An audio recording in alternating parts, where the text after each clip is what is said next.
I start from the supposition that the world is topsy-turvy, that things are all wrong, that the wrong people are in jail and the wrong people are out of jail, that the wrong people are in power and the wrong people are out of power, that the wealth is distributed in this country and the world in such a way as not simply to require small reform, but to require a drastic reallocation of wealth.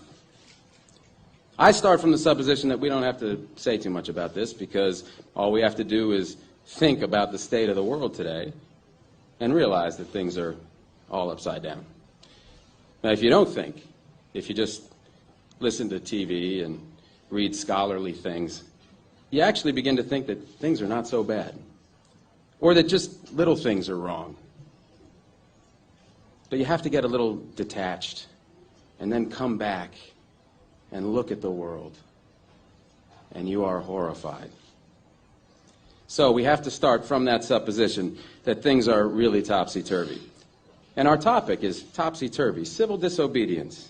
Now, as soon as you say the topic is civil disobedience, you're saying our problem is civil disobedience. That is not our problem. Our problem is civil obedience.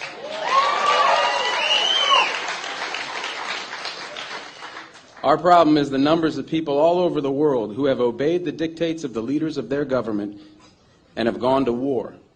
And millions have been killed because of this obedience. We recognize this for Nazi Germany. We know that the problem there was obedience, that the people obeyed Hitler. People obeyed. That was wrong. They should have challenged, and they should have resisted. And if we were only there, we would have showed them. Even in Stalin's Russia, we can understand that. People are obedient.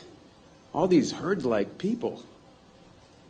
Remember those bad old days when people were exploited by feudalism? Everything was terrible in the Middle Ages. But now we have Western civilization, the rule of law. The rule of law has regularized and maximized the injustice that existed before the rule of law. That is what the rule of law has done. When in all the nations of the world, the rule of law is the darling of the leaders and the plague of the people, we ought to begin to recognize this.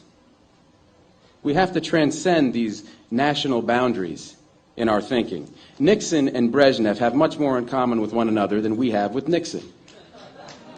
J. Edgar Hoover has far more in common with the head of the Soviet secret police than he has with us. It's the international dedication to law and order that binds the leaders of all countries in a comradely bond. That's why we're always so surprised when they get together. They smile, they shake hands, they smoke cigars. They really like one another, no matter what they say.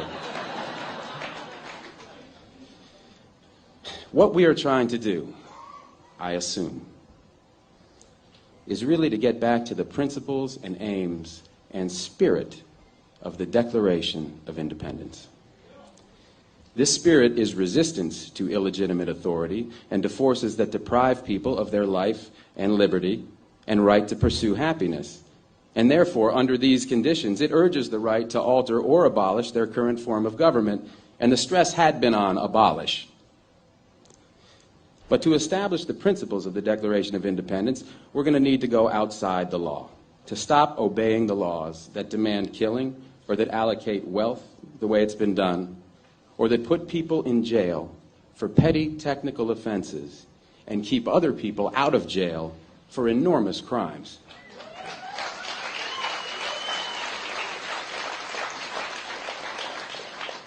My hope is that this kind of spirit will take place not just in this country, but in other countries, because they all need it. People in all countries need the spirit of disobedience to the state, which is not a metaphysical thing, but a thing of force and wealth. And we need a kind of declaration of interdependence among people in all countries of the world who are striving for the same thing.